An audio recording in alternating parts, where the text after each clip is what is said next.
Так што гэта выдатна, што папулярная. Вось гэта наша ўжо другая сустрэча ў гэтым годзе, і спадзяемся, што яны будуць працягвацца на розныя тэмы. Вось, і менавіта гэта зрабіць такія больш-менш кароткія зборкі і вось з цікавымі выступоўцамі.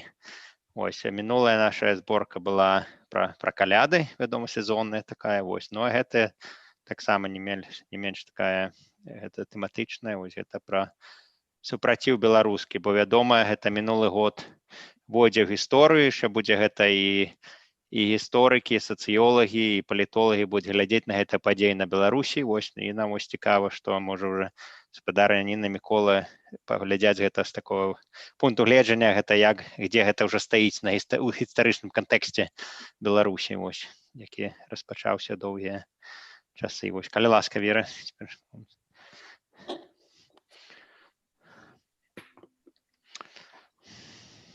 Так, ну что, мы уже live on YouTube.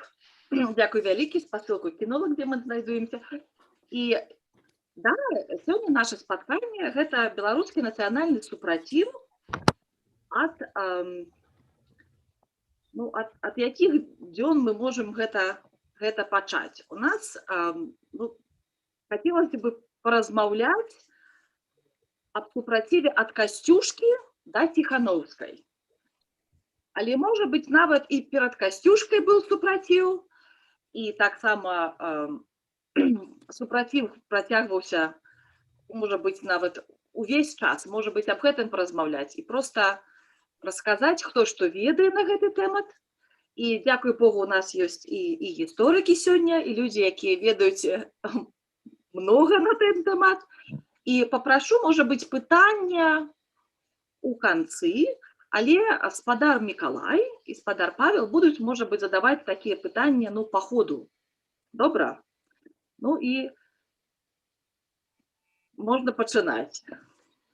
Я зраблю тады такія невялікія уводзіны у нашу тэму. Першым я папрошу Ніну Стужынскую выступіць. Безумоўна, у сучаснай Беларусі, якая гістарычна была з'яднана ў одну дзяржаву з Літвой, у Вялікім княстве Літоўскім і таксама з каронай польскай у Рэчы Паспалітай абодвух народаў. Гэта была феодальная дзяржава, але ж дзяржава так званай шляхецкай дэмакратыі, дзе у выпадку незадаволенасці урадамі часта паўставалі конфедерацыі. Это фактычна альтэрнатыўныя хіба што улады такія са сваёй збройнай сілы, якія тых ці іншых палітычных мэтаў дамагаліся. Была таксама феадальныя войны пад назвай Рокаш, дзе таксама некія групы незадаволеных чагосьці дамагаліся, калі вважалі, што іхнія правы былі парушаныя. Але калі казаць пра такія агульнанацыянальныя або агульнакраёвыя рухі, то гэта можна казаць ад паўстання Касцюшкі і далей. І я хацеў казаць аб тым у сваіх уводзінах, што калі чалавек патрапляе ў беларускую бібліятэку імя Францішка Скарыны, ён здабывае такую вельмі незвычайную для чалавека, які быў адукаваны ў Беларусі, магчыма, уражанне аб беларускай гісторыі. Ён знаходзіць вялікую колькасць літаратуры аб менавіта розных паўстаннях.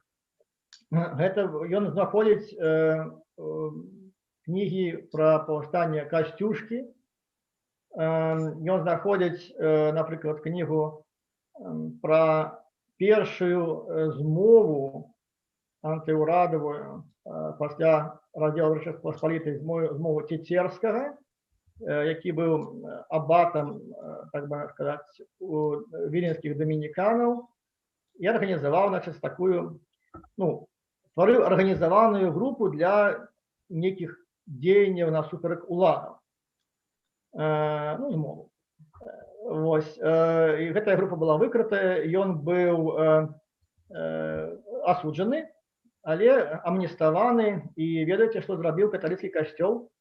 каталіцкі касцёл яго прызначыў на всю літоўскую правінцыю начальнікам. Далей мы знаходзім літаратуру пра паўстанне 31 года, 1831 года, менавіта ёсць спецыяльная асобная кніга паўстання 31 года на Меншчыне. Ёсць недавняя кніга «Удзельнікі паўстання 1831 года у Беларусі». Далей шмат літаратуры пра Каліноўскага паўстання. Далей мы знаходзім шмат літаратуры пра паўстанні і звязаныя з падзеямі пасля Першай сусветнай вайны, паўстанні БНР, Слуцкі збройны чин, дысідэнцкія рухі ў Беларусі, паўстанцкія рухі ў Беларусі пасля вайны, гэтая партызанка антысавецкая, і адраджэнскі рух і апазіцыйныя выступы ўжо 90-х, 2000-х гадоў. І у чалавека далей чалавек пачынае глядзець іншую літаратуру. Напрыклад, пачынае цікавіцца, скажем, беларускай мовай, што ён знаходзіць? Ён знаходзіць, якая сувязь з вялікай нашай Брытаніі, скажем так, што у нас тут у Лондоне працаваў Рыпінскі. Рыпінскі, як ён патрапіў у Лондон. Гэта адзін з людзей, які першыя пачалі друкаваць на сучаснай беларускай мове у 1850-х годах. Ён быў удзельнікам паўстання 31 года, і ён тут у Брытаніі быў уцекачом. Ён атрымаў грамадзянства, між іншым захаваўся таксама копія яго заявы на брытанскае грамадзянства. Калі хто хоча паглядзець, яна ёсць у бібліятэцы, я маю таксама электронную копію, ён напіша, што просіць атрымаць, надаць яму брытанскае грамадзянства дзеля таго, што ў Брытаніі клімат вельмі прыемны, і ввогуле прыемная краіна. Дык якая яго заслуга? Гэта чалавек, які фактычна вынайшаў тут у Лондоне, вынайшаў у Тоттенгеме у сваёй друкарні гэтую літару уніскладовую, аб чым сам пахваліўся ў прадмове да паэмы «Нячысцік». Піша, што людзям цяжка чытаць, я такую спецыяльную літару цяпер пачынаю выкарыстоўваць. І пасля гэтай самай літары, ён друкаваў лацінкай, канешне, ўжо ў кірыліцы, у наш час той самай гачкай на гары выкарыстоўваецца. Гэта ўдзельнік паўстання. Далей, калі чалавек пачынае цікавіцца нацыятворчым працэсам у Беларусі, ён знаходзіць, што у Беларусі, што першы чалавек, які фактычна падзяліў Літву, балтамоўную, літоўскамоўную частку і славянамоўную Беларусь адміністрацыйна, гэта быў Кастусь Каліноўскі, яго ўрад у 863 годзе па этнічным прынцыпе, і ў выніку гэта дало пачатак таго, што у Вялікім княстве Літоўскім, які раней была адна дзяржава, паўсталі две этнічныя дзяржавы. Дарэчы, сёння, 22 студзеня, ёсць пачатак паўстання 863 года у кароне польскай. Зазначаюць таксама гісторыкі, што у Вялікім княстве Літоўскім гэтае паўстанне звязваецца з датаю 1 лютага, таму што 1 лютага правінцыянальны ўрад пад кіраўніцтвам Каліноўскага выдаў маніфест аб далучэнні Вялікага княства Літоўскага да паўстання ў кароне польскай. Такім чынам, між іншым, я нагадаю, што наша згуртаванне Вялікабрытанія дапамагала арганізаваць канферэнцыю, і была выдадзена такая кніга з матэрыяламі канферэнцыі, так і называецца «Кастусь Каліноўскі і нацыятворчы працэс». Так у чалавека, які пераглядае гэтую літаратуру, ствараецца ўражанне, што у Беларусі так было ўсё паўстанне за паўстаннем, і гэта ўвогуле краіна паўстанняў, і апошнія 200 гадоў яе гісторыя хіба што за них паўстанне, ну, можа здабыць такое ўражанне, складалася. Таму, калі беларусы адначасова здабылі рэпутацыю народа такога рахманага ці памяркоўнага, несхільнага да супраціву, гэта пэўны парадокс.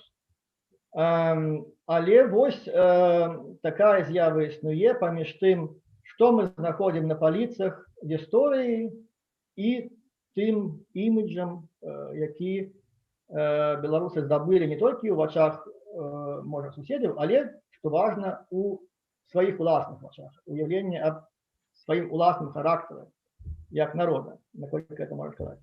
Вось такія мае ўводзіны. І цяпер прашу спадарню Ніну Стужынскую, якая аўтарам многіх навуковых публікацыяў аб рухах супраціву, паўстаннях і рэпрэсіях у Беларусі, некалькіх кнігаў. Прашу выступіць і падзяліцца сваімі думкамі на гэтую тэму. Вечар добры, паважанае гаспадарства. Вельмі рада ўдзельнічаць з вамі ў гэтай вечаровай сустрэчы. Сапраўды, што мне спадабалася з выступу спадара Мікалая, это тое, што змаганне за свабодную нацыянальную краіну, за свой нацыянальны дом, это сапраўды некі, так сказаць, неперарыўны ланцуг.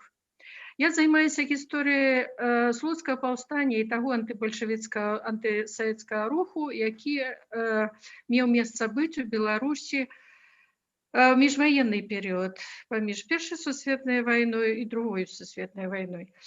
І вот прыходжу да высновы, што гэта гісторыя малавядома людзям. Спадар Мікалай звярнуў увагу на такую акалічнасць, што сапраўды шмат напісана, і што мы, беларусы, такая маем традыцыю паўстання супраць несправядлівасці, супраць акупантаў і гэтак далей. І тым не менш, у такой шырокай публічнай прасторы гэтая гісторыя малавядома. Я думаю, што прычына тут такая. Увесь час савецкая афіцыйная гісторыя, она падавала наша мінулае з пункту гледжання москвацэнтрысцкай. Ну, заўсёды азіраючыся на Кремль, на Москву, каб адтуль не пагразілі пальчыкам, што называецца.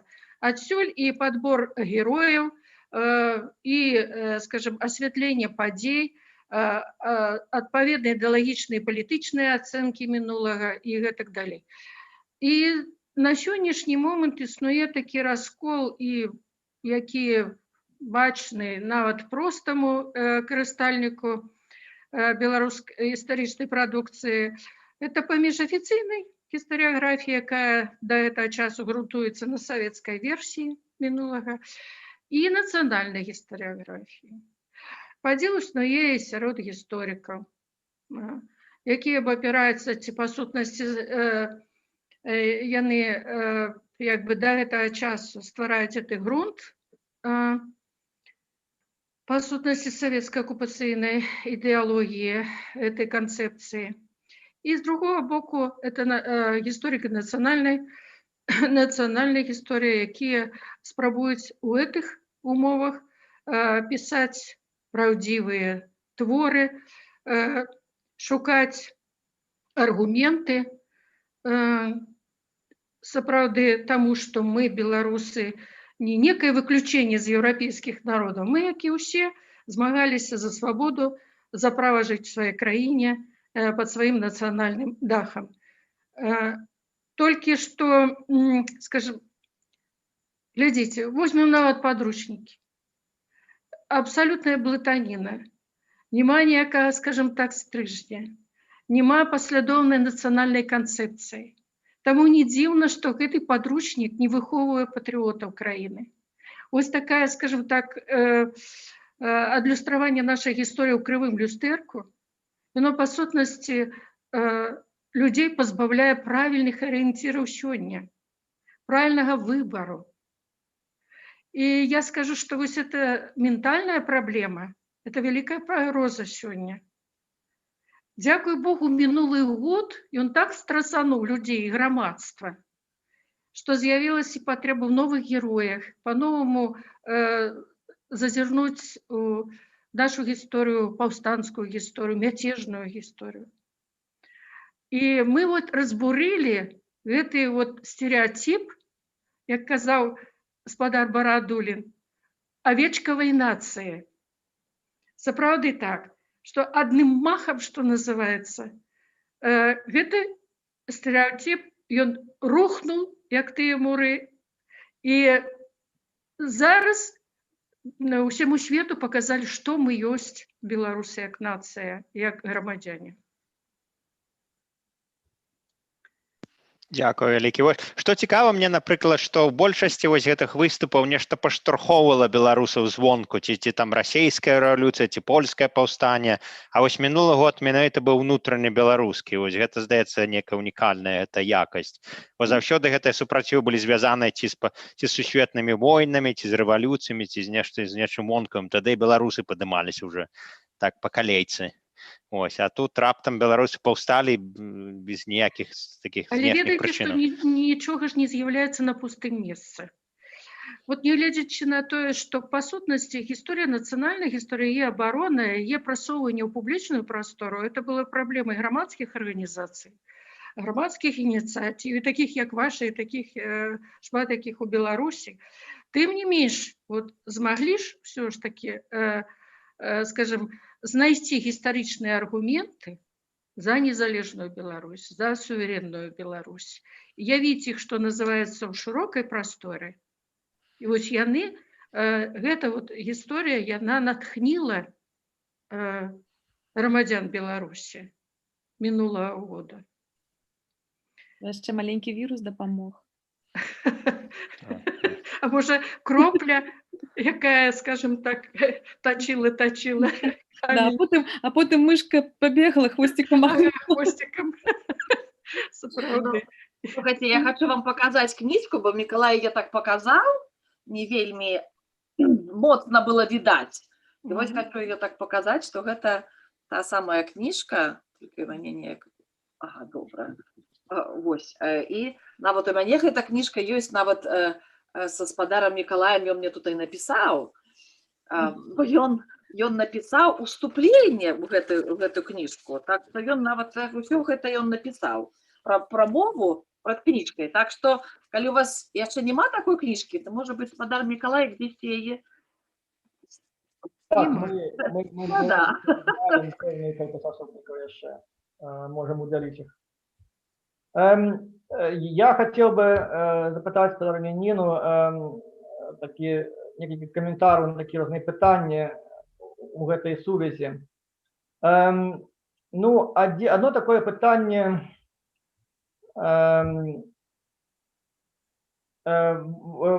такое просто погляд гісторыка, скажем так. Вось некаторыя каментатары цяпер падкрэсліваюць нібыта слабую сувязь пратэстаў 2020 года з апозиційним рухом 90-х, 2000-х або студентсько-адваржэнскім рухом з конца 80-х. І ввогуле усей ранейшай традыцыі. Ну, акрамя сімволікі, конечно. Ось, на вашу думку, гледзячы на рухі супраціву, паўстанні і ввогуле гісторыі Беларусі 20-го стагоддзя, спадар Ніна, як вы мяркуеце, гістарычна Беларусь усё яшчэ на схіле 20-го стагоддзя, ці тое, што адбылося вось у гэтай лето і восень, гэта быў першы эпізод гісторыі нейкай новай Беларусі 21-го стагоддзя? Безумоўна, мы перамахнулі в гэтае стагоддзе. Мы перамахнулі ў 21 год. Сапраўды так. Я просто з уласнага досведу могу сказаць, што ўвесь час моя арганізацыя, мои калегі займаліся папулярызацыяй нацыянальнай гісторыі, тых сторонак, якія былі, скажем так, невядомы грамадству. У 90-е гады, як пачалі яшчэ, рабілі выставу па палітычных рэпрэсіях, па беларускаму рэзістансу. Успамінаю заўсёды некалі надрукую водгукі людзей, якія былі на нашай выставе, якія давалі самі матэрыялы. Тады яшчэ было шмат жывых людзей, якія прайшлі, перажылі палітычныя рэпрэсіі, якія падзяліліся ўспамінамі. Мы выдалі кнігу адну і, здаецца, две па палітычных рэпрэсіях. Потым такая выстава ў нас існавала як беларускі резістанс. Мы вось пра тое, што вы казалі, да, што супраціў быў, што ён меў вялікі адбітак на будучыні Беларусі 20-е, 30-е гады і так далей. І это цягнулось 2 стагоддзя, нават больш. І вось як тут маладая гаспадарыня сказала, не хапіла толькі той мышкі, якая тым хвосцікам махнула. Я думаю, што это той унёсак, які ведаю я, які ведаю унёсак калег там. І вось это нарэшце вот яно стварыла такую крытычную масу. Вы правильно задалі такое пытанне, ці ёсць сувязь паміж, умоўна кажучы, старой апазіцыяй і вось новай апазіцыяй. Вонкава выглядае, што не. Ну, скажем, ці сувязі это вельмі рэдкія, так, і так далее. Але ж тым не менш, уявіце сабе, што ў наш век інфармацыйных каналаў, якіх шмат, якіх сёння і нас колькі слухае, і колькі нас бачылі і слухалі ў папярэднія там дзесяцігоддзя. Мы можам не ведаць людзей, але зараз вот як в соцсетках я бачу, што столькі людзей адгукаюцца, я іх асабіста давно не ведаю, а раней ведала ўсіх з апазіцыяй. Таму мне падаецца, што это чисто такі вонкавы эфект, што няма сувязі. Яшчэ раз кажу, што на пустым месцы нічога не ўзнікае, нічога не з'яўляецца. Так, я з гэтым згоден. Таксама, напрыклад, калі взяць 1918 год, таксама ж гэта не было на пустым месцы, так? Але здавалось бы, уже 55 гадоў тады прайшло з паўстання Каліноўскага, Мурав'ёў уже ўсё вынішчыў, нічого па-беларуску не было там амаль, што гэта быў северо-западны край, уже там зусім зрусіфікаваны, і раптам тут бум і абвясцілі незалежнасць. Таксама не заўсёды здзіўляла, як там раптам людзі сабраліся, абвясцілі незалежнасць, але ж была вось эта пераемнасць і свядомасць, а ўмовы ў 18 годзе былі горшыя, мне здаецца, чым цяпер, бо тады ж это было... Конечно, значна горшыя, значна больш умоў. І потым паглядзіце... Прабачце. Может быть, вы можете трохі апавядаць аб тым, а чаму жанчыны з'явіліся ў рэвалюцыі? Чаму у беларускай рэвалюцыі зараз, тутэйшых днём, колькі кабет? Ці ёсць у гэтым нейкі гістарычны звёнтак? Ёсць абсалютна. Ведаеце, заўсёды вось такія лёсавызначальныя гады заўсёды былі пакліканы тыя жанчыны, якіх мы можам назваць дочкі нацыі. Заўсёды вот у пераломныя этой эпохі з'яўляўся запыт на грамотных, на адукаваных, смелых жанчын. І яны як заўсёды з'яўляліся. Это можна прасачыць па гісторыі вот першай чвэрці этой хвалі адраджэння 20-го стагоддзя, літаральна бум з'яўлення жанчын, якія былі палітычнымі і сацыяльнымі актывісткамі. Мы ведаем іх імёны. І нават скажу, што праца в архівах дадае новыя імёны. Скажем, і мы іх павінны проста ўвесці ў нацыянальны пантэон. Яны заслугоўваюць месца на нацыянальным палітычным алімпе. І вот зараз таксама сітуацыя тая, як і ў ваенныя часы. Запатрабавана і жаночая ахвярнасць, запатрабавана, скажем, служэнне краіне, як і ў мужчыны. Таксама і зараз. І хочу яшчэ сказаць, што па Беларусі прайшоўся каток моцных палітычных рэпрэсій, вы ж ведаеце. І калі параўноўваць страты працэнтным там адносінах, то думаю, што Беларусь пацярпела значна больш краіну, якія больш і па тэрыторыі, і па колькасці насельніцтва. І, канешне, як памятаю, мы записывалі ўспаміны 97-гадовай бабулі на случайні ў вёсцы Варкавічы. І я, памятаю, спытала яе. Кажу, як вы думаеце, а чаму вось Георгія Івановича Лістапада арыштавалі? Яна падумала на яго суседка. Ён уже у 36-м годзе быў расстраляны, а уявіце сабе, што суседка, з якой ён хадзіў на танцы, яна была жывая ў 97-м годзе. Так яна падумала і сказала, што а ён лепшы быў. Лепшы, грамотны, ён быў як узор, разумееце? І таму, конечно, тая савецкая ўлада, акупацыйная па сутнасці, яна выбівала лепшых, і ў першую чаргу мужчын. Вось. І таму, канешне, вось гэты жаночы патэнцыял, ён больш захаваўся. Можна, канешне, са мной дыскутаваць там, але я лічу, што так. То есть гэта была такая селекцыя, да, што мужчын забівалі, і таму генетычныя кабеты, ну, дзяўчыны засталіся, да? Так можна сказаць? Ну, ведаеце, што я магу тут і аспрэчыць мои аргументы, потому что литерально вот пишу артикул по репрессиях 20-х годов.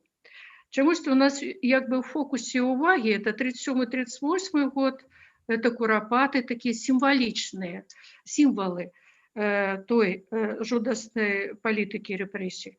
Але ж яна пачалася значна раней. Вось, напрыклад, у гэтым годзе стагоддзя мінскага канцлагера. І калі я размясціла ў Фейсбуку артыкул, ён быў раней напісаны, то я пачула столькі, нават, скажем так, кпінаў свой адрес і абразаюсь. Люди не верят, что такое могло быть, что эта машина репрессий была уключена одразу.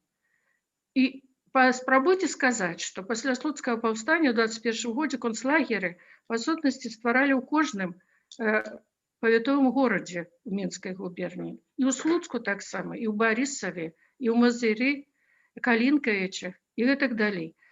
Людей збирали для того, чтобы вывозить их на полночь. И жанчын таксама вывозили семьи.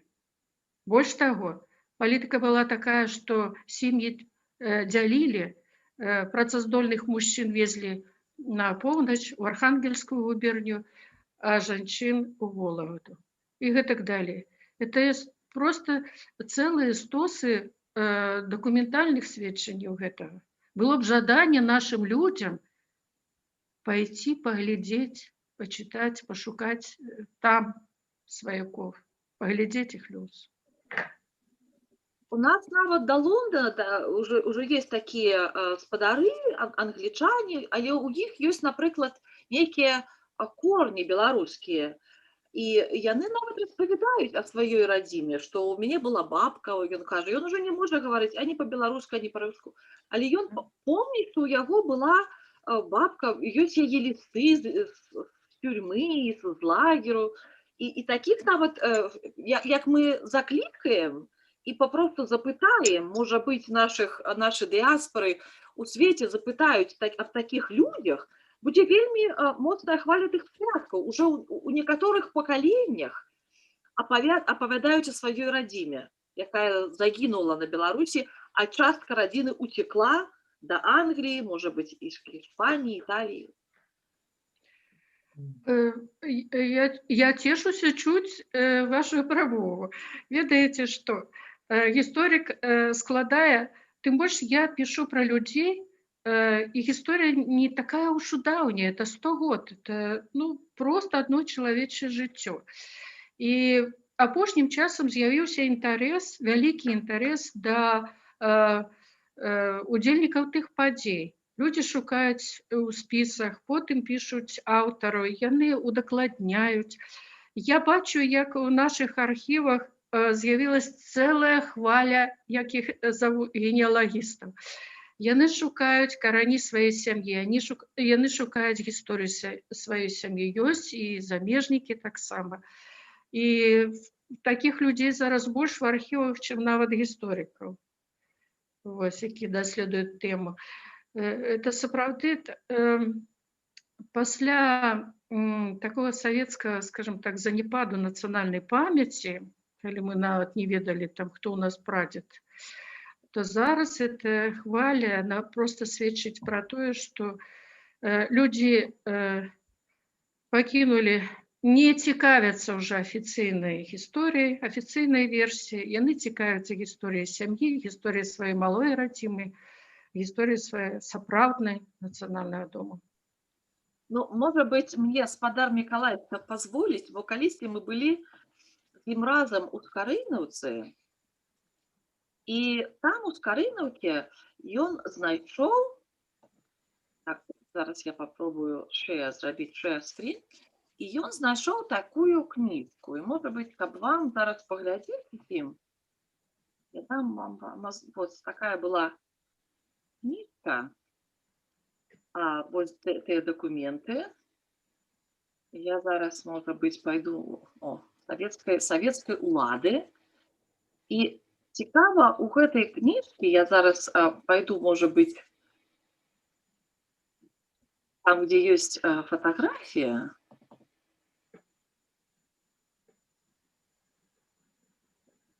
И вось, может быть, вы можете прокомментовать вот гэтыя указы. Потому что наступны будзе указ, хіба што пастраляць усіх. А указ пра што? Я просто не бачу. А не відаць вам гэтага? Абсолютно не. Нічога не відаць, да? Не бачна, Вера, не. Не бачна. Так а што ж вы маўчыце? Нічога не бачна, я тут вам распавядаю. Не, мы вас слухаем, што вы давядзеце інфармацыю. Добра. Тады зараз я, может быть, потом вставлю уже до... Давайте, може, я маю так само коментарі, покуль технічне рішення шукається, я, може, так само кажу пару слов. Дара Ніна вельмі докладно сказала про цікавість до гэтых тэмаў, але тут, мне здаецца, трэба трохи падзяляць удзел у рухах супраціву і пратэстах і паўстаннях ад рэпрэсіяў. Напрыклад, я быў на адной імпрэзе у жніўні гэтага года ў Менску, арганізаваная спадаром Дроздом і групай гісторыкаў аб рэпрэсіях. І людзі, якія былі аўдыторыі, казалі дзіўныя для мяне рэчы. Напрыклад, одна жанчына, нават не одна, там больш было такіх, казала аб тым, што яны свядома вырашылі не распавядаць сваім дзецям аб тым, што іх там бабулі, дзядулі былі рэпрэсаваныя. Маўляў, каб не атручваць ім жыццё і не супрацьпастаўляць грамадству, таму што, маўляў, вось там хтосьці быў вельмі ўражаны і нават не мог памірыцца з савецкай рэальнасцю і з'ехаў. Таму, што тычыцца рэпрэсіяў, людзі дагэтуль, мяне гэта асабіста дзівіць, успрымаюць гэта вельмі па-рознаму. То бок, некаторыя ўважаюць, што гэта шкодна ведаць, гэта не дапамагае чалавеку знайсці сваё месца ў той рэальнасці Рэспублікі Беларусь, якая існуе. Таму тут трэба, канешне, думаць аб тым, як трэба гэта грамадству падаваць, таму што грамадства выглядае, застаецца траўмаванае аж да гэтага часу, праз некалькі пакаленняў. Гэта проста каментар, які хацеў дадаць. Але я, гаспадара Ніна, яшчэ маю такое пытанне. Вось, бачыце, з царскага яшчэ часу замацавалася ўяўленне аб паўстаннях ад Касцюшкі і да Каліноўскага як аб частцы польскай і часткова літоўскай нацыянальнай гісторыі. Так? Тады як беларусы, маўляў, праваслаўныя сяляне бачылі свой інтарэс па-іншаму. І Такі погляд сустракаецца, між іншым, і цяпер у Беларусі. Але, што цікава, калі я чытаю эміграцыйную прэсу па ваеннай эміграцыі і прэсу беларускую міжваеннага перыяду, то людзі таго часу успрымалі, не бачылі тут некай праблемы. Гэта як бы было ўжо вырашанае пытанне. Ну, напрыклад, я магу зараз прачытаць пару некалькіх сказаў таго, што пісаў у 1933 годзе ксёндз Адам Станкевич. Ён выдаў кніжку, брашуру пад назваю «Кастусь Каліноўскі і мужыцкая правда і ідэя незалежнасці Беларусі». Вось ён піша: «Тое ўсё, чаго сваёй працаю, агулам, а перадусім мужыцкай правдаю, а таксама і смерцяй сваёй даканаў Кастусь Каліноўскі для беларускага народу 70 гадоў таму, змагаючыся за волю і долю гэтага народу, акт абвешчання незалежнасці Беларусі 25 сакавіка 1918 года падабраў, згарнуў у цэласць, прыкрасіў, дапоўніў і выразіў як яўную, ужо сучасную волю беларускага народа да вольнага і самастойнага жыцця. Словам, зярнё, якое на беларускай грамадска-палітычнай ніве пасеяў Каліноўскі, акт 25 сакавіка 1918 года зжаў, карыстаючыся пладом гэтага зярняці для сяўбы далейшай. Ну і іншы сказ у яго ёсць. У акце 25 сакавіка 1918 года аказаўся назноў Каліноўскі. Ягоныя ідэалы уваскрэслі ўжо у сваёй красе. Уваскрэслі яны з большай ужо сілай і ў шырэйшых ужо рамках. Дык вось, сударыня Ніна, з вашага пункту гледжання як гісторыка, ці вы пагаджаеце, што ёсць такая з'ява, што для людзей заходняй Беларусі міжваеннага перыяду і за імі эміграцыі такой праблемы не існавала, якая дагэтуль, мне здаецца, назіраецца ў свядомасці Беларусі? І вось з вашага пункту гледжання як гісторыка, як трэба цяпер інтэрпрэтаваць гэты нацыянальны аспект у паўстаннях Касцюшкі да Каліноўскага з пункту гледжання сучаснага беларускага народа? Я лічу, што вось гэты падзел, так, пра які вы сказалі, от свая і чужая гісторыя, і погляд на тую гісторыю як не беларускую, не нашу, ён існуе таму, што з пункту гледжання маскоўска-цэнтрысцкага пункту погляду. Калі глядзець на нашу гісторыю з Масквы, так, хутчэй за ўсё, што гэту гісторыю трэба адсепарировать, таму што яна правашчытрэнна ўплывае на імперскія, на каланіяльны, скажем так, контекст. А для беларусаў это своя гісторыя, это наша гісторыя, это про тое, што мы с вами казалі, это вот ланцуг, непрерывны ланцуг за барацьбы за нацыянальны дом, за Беларусь, за сваю радзіму, за нацыянальны дом.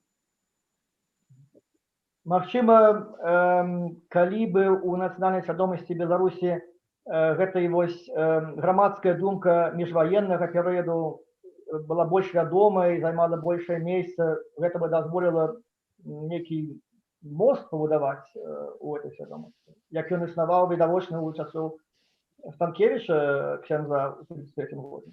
Так, безумоўна, это ж так званая схаваная гісторыя, так, гісторыя супраціву, гісторыя паўстанняў, палітыкаў, герояў нацыянальных. Гэта схаваная гісторыя, это той самы інструмент, палітычны інструмент для рэжыма, для былой савецкай імперіі, для сучаснага рэжыма. Таму што яна небяспечна, гэта гісторыя небяспечна для гэтых рэжымаў. Таму яна была глыбока і далёка схаваная за там в секретных сховішчах, у архівах. Я памятаю сваё каласальнае здзіўленне, калі ўпершыню пабачыла вось гэтыя закрытыя раней крыніцы секретных архіваў. Вы ведаеце, што нават маю свядомасць, я ў той час уже была даволі дарослы чалавек і кандыдат навук, перевернула абсолютно. Вот этой крыницы, вот эта правда, правда про героизм, правда про тое, што адбывалось, про паўстанскі рух, антысавецкі рух у Беларусі і про наступствы яго, канешне, я памятаю, што паўплывалі на мою свядомасць кардынальна.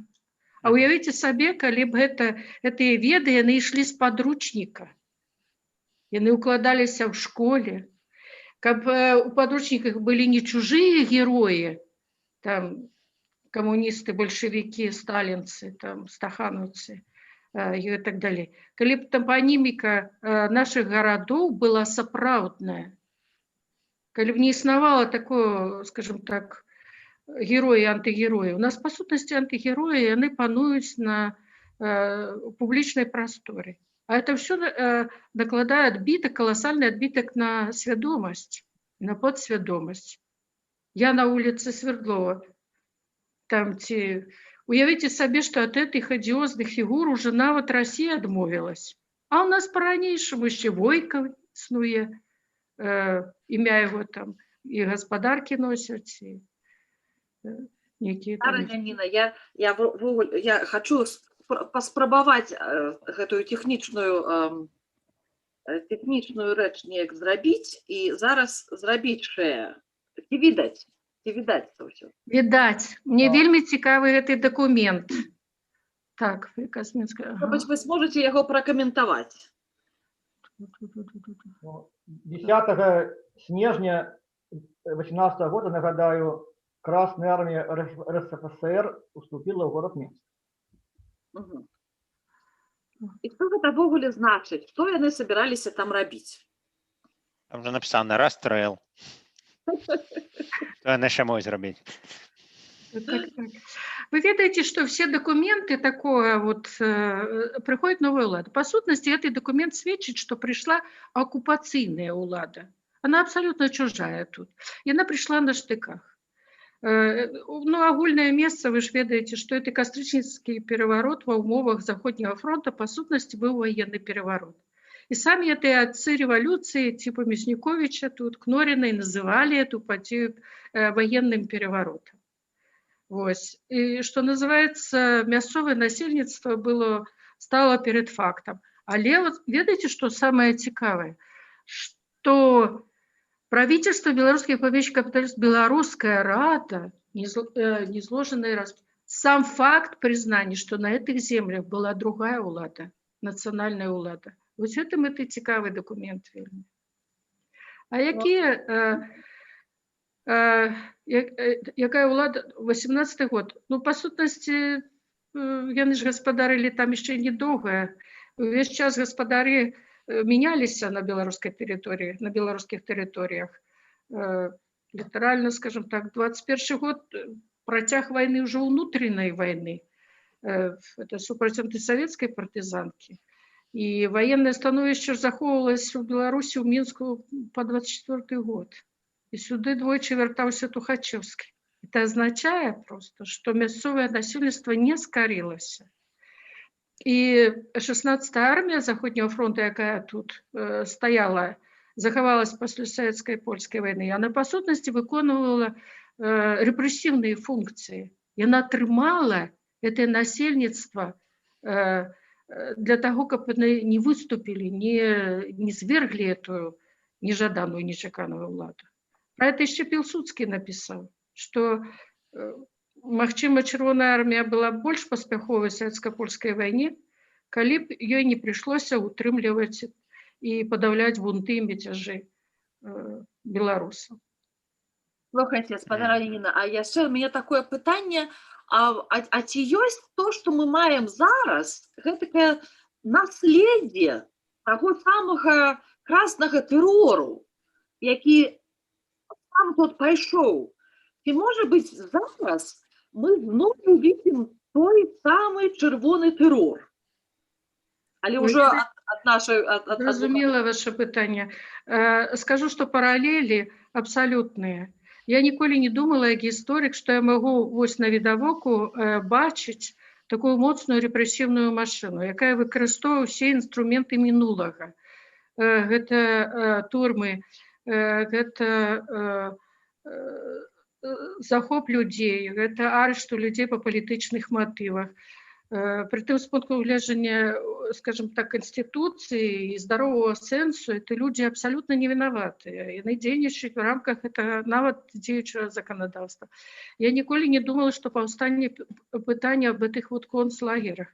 А глядзіце, з'явілася такая, ужываецца тэрміналогія, лішнія людзі. Так вот, гэтыя концлагеры якраз ствараліся для людзей нелаяльных да ўлады. Не ваяроў там, які са зброёй змагаліся, а от менавіта людзі, якія выказвалі свае настроі, нелаяльныя былі, лішнія людзі. Вось іх збіралі ў концлагеры. І вот это, калі паўстала пытанне этого лагеря, дзе там, каля Ганцевіч, вось, ну, тут уже прабачце, чаму я дастала гэты свой былы артыкул пра мінскі концлагер. Вось, і, канешне, махавік рэпрэсій, калі раскручваецца, яго цяжка вельмі спыніць. І тое, што мы бачым сёння, канешне, нагадвае самыя сумныя часы.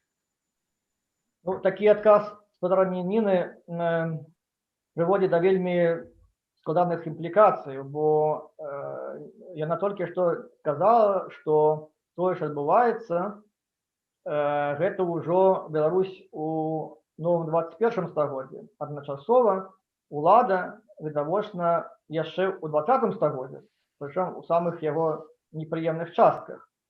Як гэтыя дзве рэчы у беларускім грамадстве мусяць быць вырашаныя, тут не так відавочна, але я пагаджаюся з гэтым аналізам, аднак гэта відавочнае супярэчанне, што грамадства жыве у іншай рэальнасці, але ўлада застаецца відавочна ў 20 стагоддзі і дастае з-за нейкіх сховішчаў, нейкіх закромов родины, ці то ідэю канцлагеру, ці то плакаты 20-х гадоў, якія заклікаюць да знішчэння нейкіх унутраных ворагаў.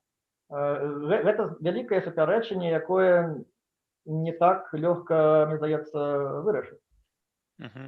І ці змянілася, мы думаем, уже гэта цікавасць да гісторыі сярод бальшыні беларусаў, бо мне здаецца, вось акрамя, што вы казалі, спадарніна, што гэта маскоўска-цэнтрычнае, там улады прыхоўвалі, таксама быў нейкі кансэнсус не чапаць там трагічнай гісторыі, трагічнай старонкі гісторыі, што, маўляў, мы тут будуем нашу стабільную краіну, но што там было, это ўжо як бы было, і лепш гэта не вырушыць. Вось мне такое вось я вельмі заўважаў на Беларусі, што просто людзі не хацелі на гэта размаўляць, што там Сталін рабіў, які там паўстане, што, маўляў, это было ўжо ўсё даўно і прайшло, давайте на чымсьці пазітыўным засяродзімся.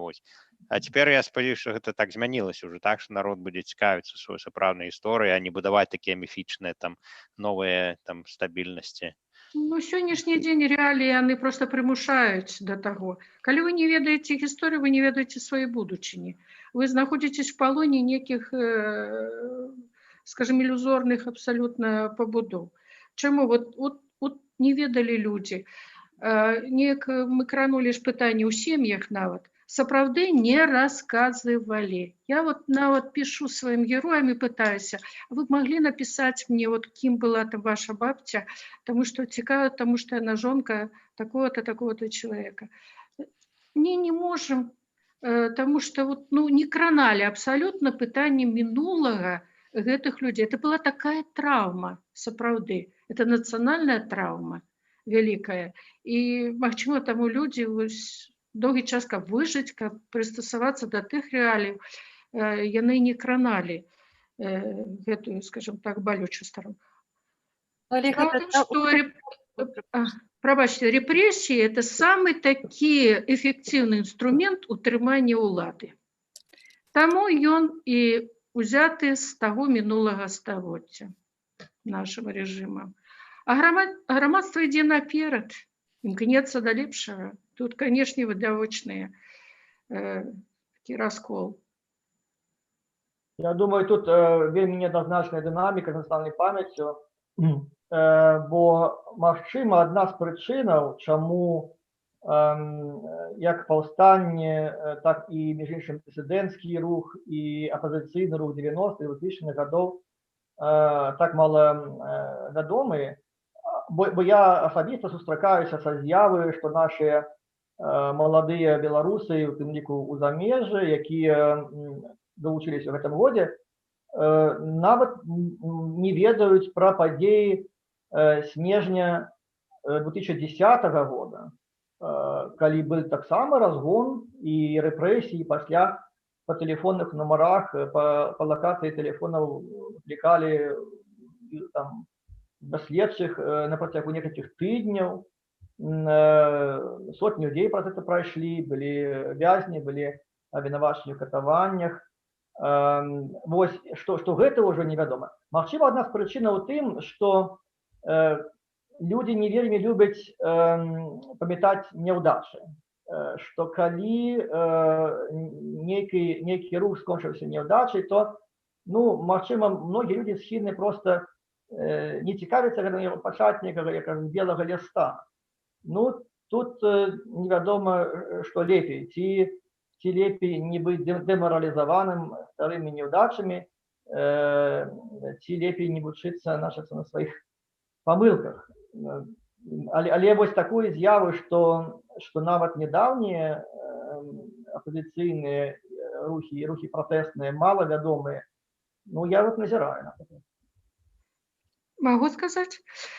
Па-першае, не напісалі сваёй гэтай гісторыі, не распаўсюдзілі. Здаецца, это было, вот як для мяне, літаральна учора, да?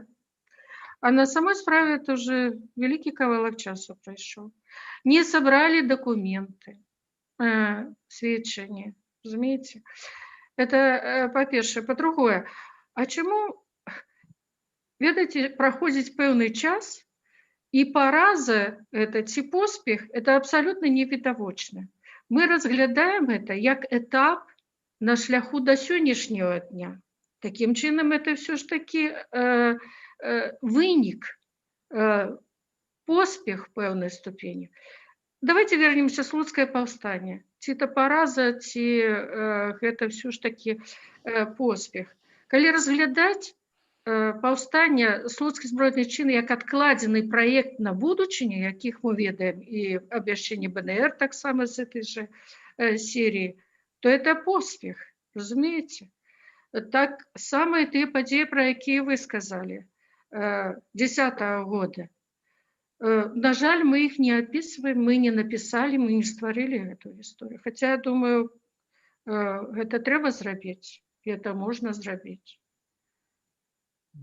Ось пра Слуцкае паўстанне, дарэчы, было пытанне тут, гэта ад Марыны, ці можна больш падрабязна распавесці, можа, пару словаў распавядзеце пра Слуцкае паўстанне. Я хочу, Павел, прабач, хочу яшчэ ўставіць такое 5 копеек. Слухайте, так, может быть, и напишем, сядем эти вот Карыновцы. У нас же есть где сидеть, у нас есть помешкание, есть где книжки, у всех это, нават документы есть, и советские документы. И у всех тех, кто участнічаў у гэтым паўстанню у 2010 годзе, яны же ўсе ў Лондоне сидят. И мы зараз... Ну, не все, але... И напишем. Наконт Слуцкага паўстання, Слуцкага збройнага чыну, між іншым, як падкрэслівалі вайсковыя спецыялісты, што гэта было не паўстанне супраць існуючай улады, маўляў, а абарона сваёй беларускай улады. У меня есть уласная свая тэорыя падмацавання таго, што казала Ніна. Я гэтай тэорыі не сустракаў у гісторыкаў, але, скажем, я ее выказваю на наших імпрэзах.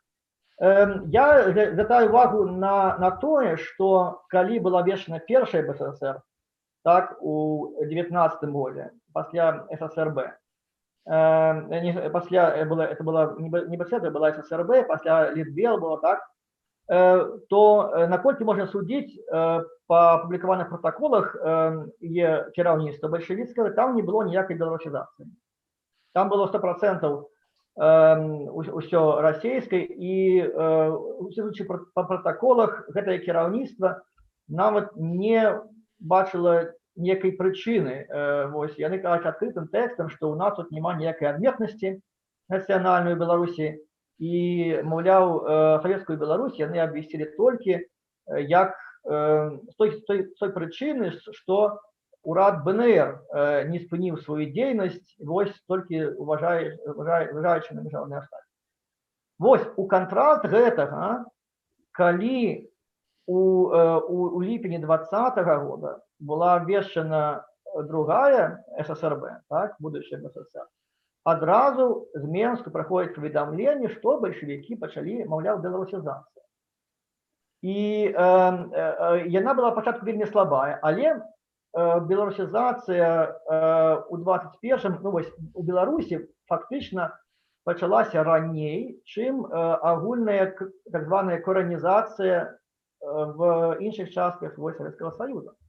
Моя тэорыя была ў тым, што калі ССРБ была ў 19 годзе абвешчана, то на гэтай тэрыторыі была, канешне, дзейнасць БНР, окей, але нейкага нацыянальнага руху насельніцтва не было. Аднак, калі мы бачым на мапу той маленькай міні-БССР 20-го году, якая нават займала менш тэрыторыі адной Менскай вобласці сучаснай, так, то 2/3 гэтай тэрыторыі гэта тэрыторыі слуцкага збройнага чыну. То бок бальшавікі мусілі ў сваёй палітыцы паводле моей тэорыі зважаць менавіта на наступствы толькі што падаўленага руху за нацыянальную незалежнасць. І гэта была, магчыма, ну, прынамсі сярод тых фактараў, чаму беларусізацыя ў другой БССР вось уже ў пачатку 20-х гадоў пачалася нават раней, чым каранізацыя ў іншых частках БССР і у СССР, так? І чаму мы бачым такое адрозненне палітыкі першай ССРБ, чисто расійскай, ад другой. Федора Ніна, что вы думаете про такое теорию? Ну, я крыху не пагажуся с вами. У меня вот пытанне такое. А як вы думаете, чаму это ССРБ, якая была абвешчана, там, ну, лічыцца, так, 1 студзеня 19 года, уже ў пачатку лютага была ліквідавана па сутнасці і створана Літбел. І калі паглядзець, хто прыехаў тады ў Беларусь, і што казалі яны на гэтым з'ездзе саветаў, так, так па сутнасці вынікае, што Москва боялась национальных тут помкнений. И тому, как, скажем так, поменьшить национальные амбиции белорусских политиков, эта держава была ликвидована по сутности. Там же невеличкая колькость Литвы, хотя кіраўніцтва по сутности было литовским. Я памятаю, что была у нас передача на официальном телебачении, и я спытала, так что святкуем, пробачьте. Як толькі абвясцілі, праз месяц гэтыя міністры апынуліся ў турме. У іх адабралі гэтай партфелі. Яны склалі потым некаторыя партыйныя білеты. Прыехалі, скажем, былыя забойцы царскай сям'і, вельмі адыозныя фігуры, той самы Свердлов, гэта яшчэ прадстаўнікі прэсы маскоўскай. Вся эта зграя была из Екатеринбурга. Вось. И они, по сутности, позбавили Беларусь державности в той форме, якую сами обвястили. Вось. Тому, конечно, мой артикул был присвячен Фальскому, одному з министров, одному з активных дзеячоў, які приехал из Москвы с подачи Сталина. Там. Але я лічу, што беларусаў той час надуріць-то надурілі, але адразу адабралі дзяржаўнасць, і калі чытаць выступ Свердлова, то бачна, што это была просто саступка, ці ведаеце, што гэта як бы прэвентыўны быў такі крок супраць беларускіх палітыкаў. Я ж кажу, што іх яшчэ і ў турму там схавалі. Так что тут все непросто.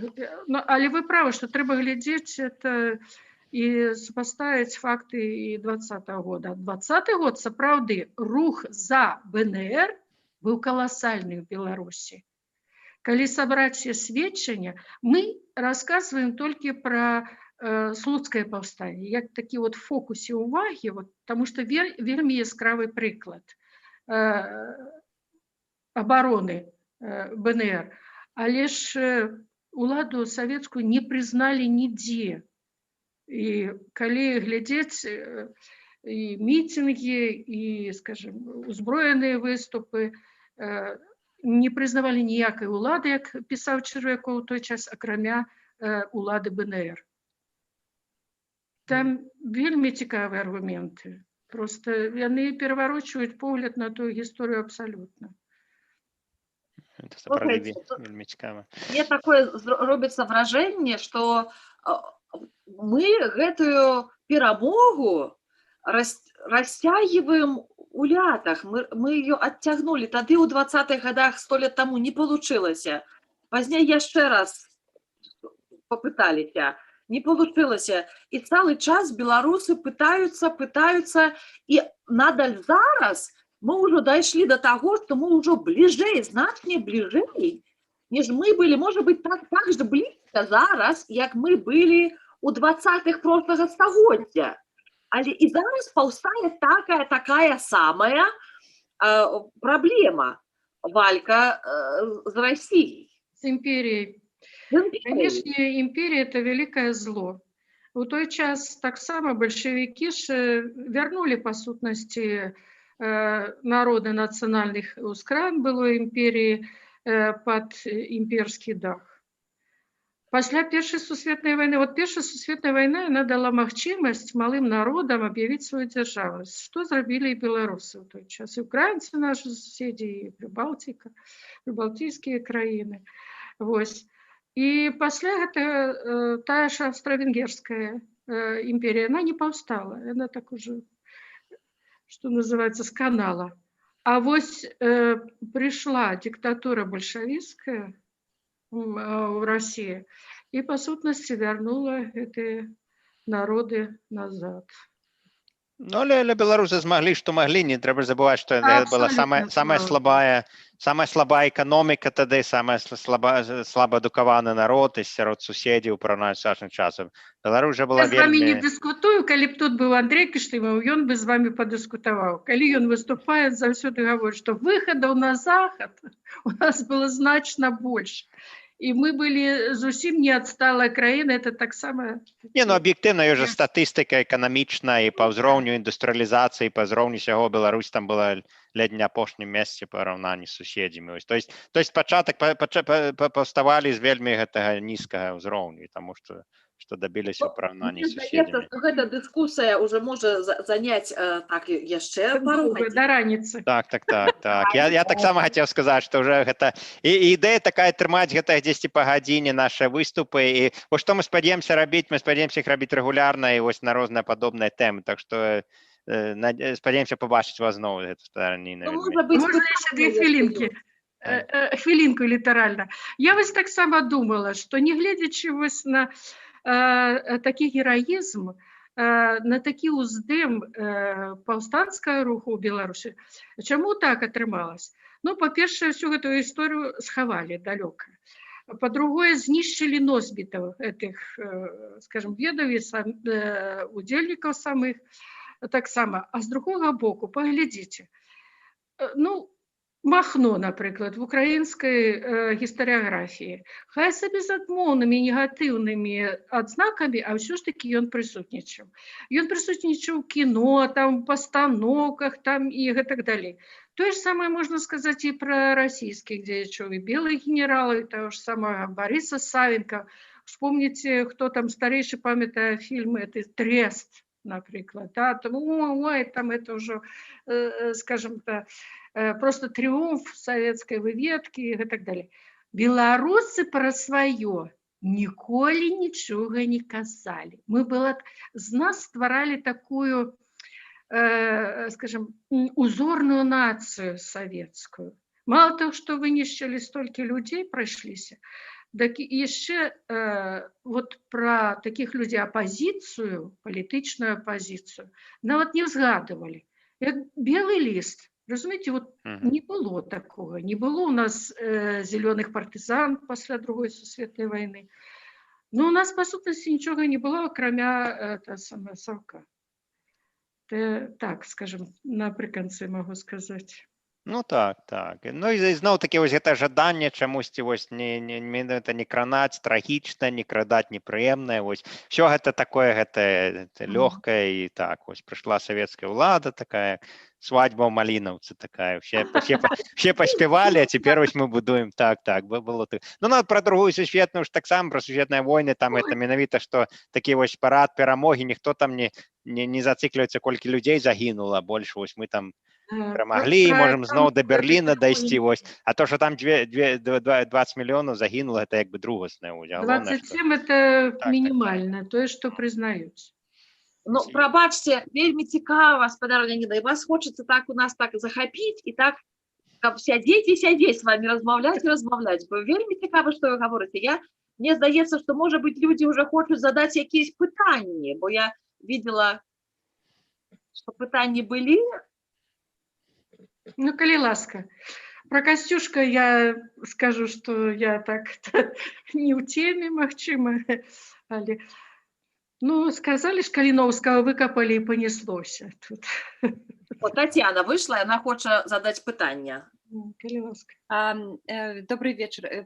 Па-першае, я хацела падзякаваць спадарыні Ніне. Я даўно сачу за вашай працай у інтэрнэце, і таксама гэты артыкул, пра які вы кажаце тут пра гэтыя канцлагеры, конечно, гэта была такая сенсацыя для мяне асабіста, і я таксама была... Для мяне таксама. Здзіўленая ўвогуле на гэтую рэакцыю ў інтэрнэце. Мне падавалася, што мы ўжо ў гэтай стадыі такой сэнсавання нашай гісторыі. Я увогуле не чакала такой рэакцыі, якія там у каментарах пісалі. Спадзяюся, вы не звяртаеце на гэтую ўвагу абсалютна. А па-другое, у мяне насамрэч шмат пытанняў, і, ну, можа, я пачну з... Я не ведаю, тут шмат рабіла сабе нататкі, як вы распавядалі. З некаторымі пунктамі я вучылася, як заўсёды, ад вас, з некаторымі не да канца магу пагадзіцца з майго вельмі такога аматарскага пункту гледжання. Мне падаецца, і ўвогуле пытанне такое, ці нашыя гісторыкі ўвогуле пробуюць асэнсаваць падзеі 20-го года у кантэксце сусветнай гісторыі. Бо, скажем так, гэта вельмі рамантычная гісторыя. Мы ўсе вельмі любім гэтую такую канатацыю рамантычнага руху, неверагодныя беларусы, якія там здымаюць абутак, як усходзяць на лаўку, калі пратэстуюць, і там арганізуюцца. Гэта выглядае ўсё вельмі прыгожа. Мне падаецца, што вельмі карысна было пасэнсаваць гэтыя падзеі у кантэксце сучасных трендаў сацыялагічных. Я не сацыёлаг увогуле. Я гэта аматарска. Напрыклад, вы казалі, што у гісторыі ёсць такія моманты, калі краіна патрабуе і як бы запрашае сваіх дачок на сцэну падзею. Я тутай магу, напрыклад, мне падаецца, што не варта недаацэньваць увогуле гэтага руху апошніх 30-х гадоў, калі быў моцны такі ціск, каб пашырыць магчымасці кабетаў наувогул, каб іх, як бы так, empower, як гэта мы мовім па ангельскай мове. Рух, напрыклад, MeToo, таксама мне падавалася вельмі лагічным паўстанне гэтых трох грацыяў на сцэне нашай. Гэта першы пункт. А другой пункт, дзе я асабіста бачу такія гістарычныя паралелі, гэта уклад Ціханаўскага, спадара Ціханаўскага. І мне асабіста бачылася такая адноска гістарычная да намаганняў Каліноўскага менавіта, які, будучы шляхцічам, ангажаваўся з працоўнымі, з калгаснікамі, з аграрыямі, мужыцкая праўда, і ўвогуле спадар з-пад Вільні, яго гэта такая амплуа палітычная, дзе ён дамогся таго, каб яго пачулі простыя людзі і далучыліся да яго. Мне падаецца, што у Ціханаўскага гэта атрымалася. Гэта таксама такая, скажем так, я асабіста, калі выхадзіла на пратэсныя акцыі тут і ў Лондоне, я размаўляла з людзьмі, якія былі новыя, і я шмат чула такога, што, людзі асабіста, там, напрыклад, Шабаноў ці там завадскога раёну, якія казалі, мы б ніколі тут і не прыйшлі, але вось да нас прамовіў гэты спадар, які казаў такім простай мовай, і гэта да іх апелявала. І мы тут уже казалі пра тое, што ці ёсць спалучэнне са старой апазіцыі. Канешне, яно ёсць у такой метадалагічным сэнсе, але мне падаецца, не варта недаацэньваць укладу не такога элітарнага руху нацыянальнага, якім заўсёды было такая, скажем так, старая апазіцыя, але менавіта такі просты мужик, які размовляў. Гэта другое пытанне. І трэцяе, апошняе тут і ўжо паўстала спадарня, вось губіла я, Халіна, мне падаецца, зрабіла гэты пункт. Ковід, гэта ўжо была такая створаная сцэна, і мне таксама падаецца, што гэта такія прадпасылкі былі створаныя, бо тут, напрыклад, штаб Бабарыка, які у параўнанні да былых кандыдатаў прэзідэнты, дзе штабы былі па 100 чалавекаў, у яго было 1600 чалавекаў, яны стварылі гэту платформу «Голас», і яны таксама уже так, скажем так, гэта ўсе чыннікі, якія спалучыліся, і ковід, які даказаў нам, удаводніў усім, што мы можам, як грамадскасць, як грамадская сучаснасць, не аглядвацца на наше там кіраўніцтва, увогуле на, скажем так, на улады, і можам самі сабе задбаць аб сабе. Гэта таксама, мне падаецца, было такім штуршком, якое надало. Вось 3 гэтыя пункты. Цікавыя вашы каментары на гэта. Гісторык заўсёды поўны скепсісу, я скажу, што паралелі вашы вельмі умоўныя, канешне. Але Каліноўскі апеляваў да людзей, да мас, да па сутнасці, чаму да людзей? Таму што ў яго быў канкрэтны, скажем так, матывацыя да ўдзелу. Я не ведаю, хто такі Ціханаўскі. Разумею, што ён простай мовай ехала в электрычцы, допустим, я чую, як людзі там уключаюць яго адозвы і гэтак далей. Конечно, на меня это не работает. Магчыма, таму што моя матывацыя ўдзелу, скажем так, у палітычным гэтым змаганні, яна крыху на іншай ступені. І чаму лічу, што ў 2020 годзе такая незаважная роля старой апазіцыі? Калі адным словам, вельмі бітыя. Просто бітыя. І, скажем, поўны вялікага скепсісу. А вось гэтая хваля, пра якую вы гаворыце, у іх няма вот этого, скажем, этого сумнага досведу. Нема, скажем, сваіх там асабістых драм, трагедій. Таму яны такі аб'яўлены выбары, вот гэтыя лузеры, прабачце, а мы тут паспяховыя менеджеры, люди состоятельные, там, уплывовые и гэтак далее. А мы переможем. Я памятаю свою дискуссию в социальных сетках. Як казали там в адрес старой оппозиции, вот вы не выказали там свой негатив, але там не меньше. Отойдите в бок, не перешкоджайте, не суньтесь вы там со своим старым багажом. Я написала только одну фразу. Вы спочатку досягнете перемоги. А потым глядзіце, што мы зноў з вами будзем разам і будзем ісці да этой перамогі. І наш досвед, магчыма, вам спатрэбіцца. Але я думаю, ведаеце, што на розныя групы насельніцтва патрэбен свой лідар, які, вы правы, павінен гаварыць іх моваю. Я, конечно, таксама магу, і неаднойчы удзельнічала в гэтых кампаніях, і звязаць праблему кілбасы с, скажем так, с национальным гонором и с суверенитетом национальным. Вот. Что называется просто. Але, скажем, не та роля, я бачу, моя мотивация абсолютно инакше. Все гэтыя люди, я вітаю их. Я бачу, як з Ціханаўскай вырастае выдатны палітык, і за вельмі кароткі тэрмін. Я разумею, што яе добрая каманда, але ж тым не менш, як яны зладжаны і добра працуюць за межамі краіны, это трэба вітаць. Канешне, зараз умовы ў краіне абсалютна іншыя, і новая пазіцыя, умоўна кажучы, яна атрымала гэты урок. Таксама драма і трагедыя. Вось я тут хацела з вами пагадзіцца, што я не крытыкавала, так як вы заўважылі, свядома, таму што я не прыемлю гэтую крытыку, і я асабіста бачу вялікую пагрозу для перамогі і для поспехаў нашага руху супраціву, калі ўжо тэма размовы і вечара менавіта ў гэтай дыферэнцыяцыі.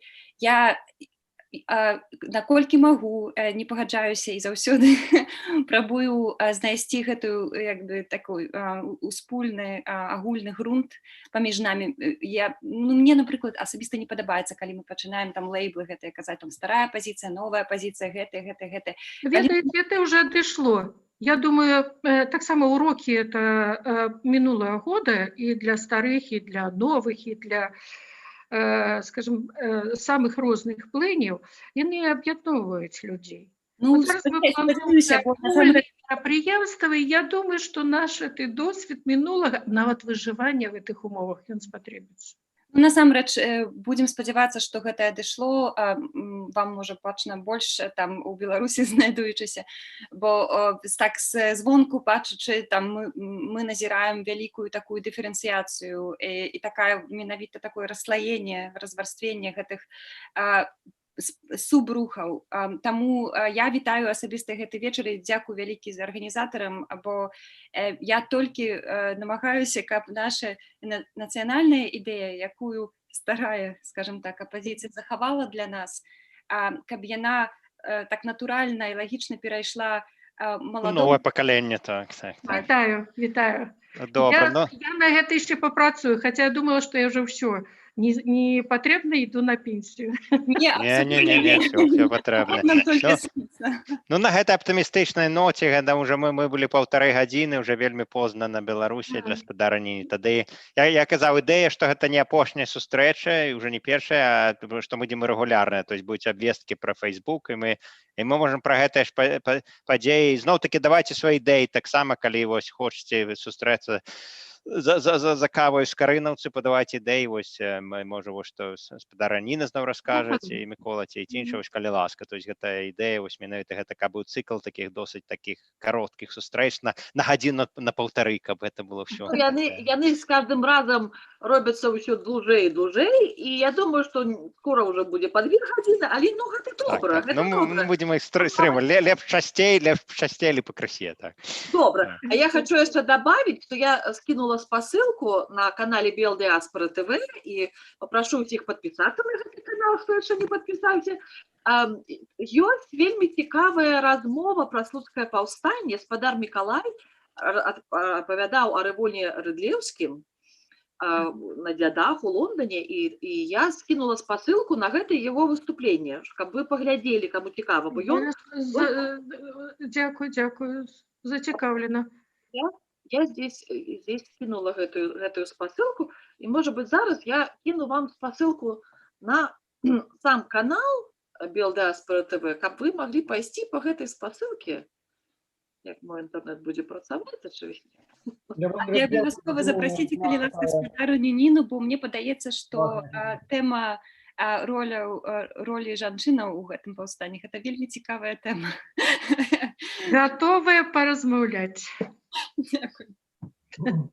Левон Радзеўскі для нас вельмі важная фігура, бо, як вядома, ён пахаваны тут у Лондоне, у цэнтры Лондона, на адных гістарычных могілах, і наше згуртаванне паставіла яму помнік нават двойчы, в 56-м годзе і вось некалькі гадоў таму.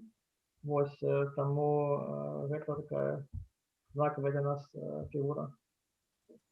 Але я думаю, што калі ўсе гэтыя каронавірусныя сумныя прыгоды скончацца, то мы, безумоўна, пастараемся запрасіць спадарню Ніну таксама до нас у Лондон, каб яна выступила асабіста перад нашай грамадой і всімі, хто цікавіцца А я ж хочу вашу библиотеку поглядеть. То есть мне привозили от вас, некие копии маю. Вельми чекаємо. Я казав, Микола, як вірус скончиться, ось чекаємо. Так, ну я вижу, что правильно, так. Мария хочет задать питание, да, Мария? Только треба не чуть, Мария, не чуть микрофон. Ага. Ні, я так само жадаю попасти у вашу бібліотеку, бо коли я була студентесою на історичному факультеті, нам шмат оповідали про вашу бібліотеку, про вашу діаспору Лондону, і гэта моя мара. Так, не, з задовольненням всіх чекаємо, так, як тільки вірус скончиться. А пакуль що будемо працягваць в этом онлайне, так. Так што гэта... Працягваем у гэтым фармаце. Так, і давайте ідэі, вось, калі, напрыклад, пра гэтых, ну, жанчын рэвалюцыі, там гэта ад Палутыба до Новай да Цёткі, то калі ласка, там былі баявыя жанчыны ў той час, так. Цара павесіць трэба, я памятаю, са школьнай гэтай скамейк, там Цётка давала па цару. Просто зорко. Я думаю, что можно присвятить особную нашу сустречу вось Палуце Бадуновой. Здаецца, ей у гэтым годзе дата. Я погляжу. І яшчэ жанчынам-палітыкам, скажем, сапраўды зоркам небасхіла этого палітычнага Беларусі. Так. Так што там А одна Мы, з наших, если может быть. пригадаем Ларису Єніш, то у 43-м году, коли Василь Захарка передавал полномочия Верховной Рады БНР, він передав не Абрамчику, він передав Єніш і Абрамчику. Я є як генеральному секретару Ради БНР. Ну, так отрималося, що вона потрапила у совєтський лагер, а один Абрамчик залишився на Заході. Але, в принципі, гэта традиція ролі жанчынаў у беларускім палітычным жыцці, она была вельмі трывалая. Ну, і застаецца наш адзін легітымны прэзідэнт Івонка Сарвіла, так? Жанчына, так. До гэтага года не было ўвогуле вядома удзельнічання жанчын, бо казалася, што іх ніколі не было, і наша ўлада ў Беларусі зараз прадстаўляе, што гэта нейкая бздура. Але вельмі цікава, што гістарычна, колькі было гэтых жанчын, што яны рабілі. Я помню такое апавяданне, што нават Куба взорвалі, таксама жанчыны. Там хапае. Жанчын са зброяй хапае. Ну і гэта гімн, гэта таксама, гэта магутны Божы, гэта хто гэта сказаў, гэта ж всё гэта. Ну што, родненькія, даражэнькія, можа быць, ужо тогда усё. Да наступных сустрэчаў, так што зробім пра жанчын тады, так, адну з наступных. Добра, жанчыны. Добрая сустрэча. Дзякую. Дзякуй вельмі. Вялікі дзякуй Дзякуй, і Стараніна. прывітанне таксама з Даніі, з Капенгагену. Будзем таксама вельмі радыя вас тут бачыць. Дзякуй. Рада вас. Усіх. Дзякуй. Дзякуй за цёплую сустрэчу, за такія шчырыя пажаданні. Вельмі рада буду з вами сустрэчацца. Дзякуй вам. Всего доброго. Доброго вечора. Усё, до побачення. До побачення. Бачення. До наступної зустрічі. До наступної.